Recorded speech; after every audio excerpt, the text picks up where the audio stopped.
नवी मुंबई व रायगड जिल्ह्यातील ताज्या बातम्या आणि घडामोडींसाठी सबस्क्राइब करा वादळवारा लाईव्ह चॅनल आणि दाबा बेल आयकॉन।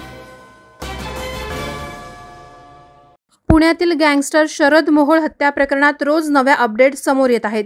या हत्या प्रकरणातील मुख्य आरोपींना पोलिसांनी पकडलंय। मुन्ना पोळेकर हा फक्त मोहरा होता हे समोर आलंय। या हत्या प्रकरणाचा मास्टरमाइंड रामदास मारणे याच्या पोलिसांनी मुसक्या आवळल्यात। 5 जानेवारीला दिवसाढवळ्या झालेल्या शरद मोहोळ याच्या हत्येनं पुणे हादरून गेलं होतं। पोलिसांनी गोळ्या घालणाऱ्या आरोपींना पकडलं खरं, पण या हत्येमागचा खरा मास्टरमाइंड वेगळा कोणतरी असावा असा संशय पोलिसांना होता।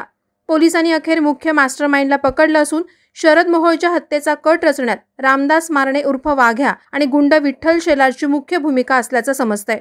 गँगस्टर शरद मोहोळ खून प्रकरणी पुणे पोलिसांनी रविवार दिनांक 15 जानेवारी रोजी मोठी कारवाई केली। शरद मोहोळच्या खून प्रकरणात सहभागी असल्याच्या कारणावरून गुन्हे शाखेच्या पोलिसांनी गुंड विठ्ठल शेलारसह 11 जणांना ताब्यात घेतलं। मागील 2 दिवसांपासून गुन्हे शाखेचे पोलीस या आरोपींच्या मागावर होते, मात्र ते पोलिसांना हुलकावणी देत होते। अखेर रविवारी मध्यरात्री पनवेल ते वाशी या दरम्यान गुन्हे शाखेच्या पोलिसांनी त्यांना अटक केली। त्यासाठी पुणे पोलिसांनी पनवेल पोलिसांची मदत घेतली। गँगस्टर शरद मोहोळ खून प्रकरणात पुणे पोलिसांनी यापूर्वी 13 जणांना अटक केली आहे। यामध्ये 2 वकिलांचा देखील समावेश आहे। शरद मोहोळचा खून करण्याचा कट अनेक महिन्यांपासून करण्यात आला होता, त्यामध्ये अनेक जण सहभागी आहेत। इतकंच नाही तर शरद मोहोळचा खून करण्यापूर्वी आरोपींनी मुळशी तालुक्यातील हाडशी परिसरात गोळीबाराचा सराव केला होता। पनवेल पोलिसांनी पनवेल येथील एका फार्म हाऊसवर कारवाई करत आरोपींना अटक केली आहे। शेलार आणि मारणे यांचा शरद मोहोळच्या हत्येचा कट रचण्यात सहभाग असल्याचा तपासात निष्पन्न झाल्यावर ही कारवाई करण्यात आली। शरद मोहोळच्या हत्येनंतर हे सर्व आरोपी पनवेल आणि वाशी भागात लपून बसले होते।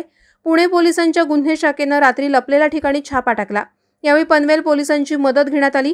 या सर्व आरोपींना न्यायालयात हजर करण्यात येणार आहे। दरम्यान रामदास मारणेचं नाव समोर आल्यानंतर या प्रकरणाला वेगळं वळण लागण्याची शक्यता आहे। जमिनीच्या वादातून ही हत्या झाल्याचा एक नवा खुलासा करण्यात येत आहे।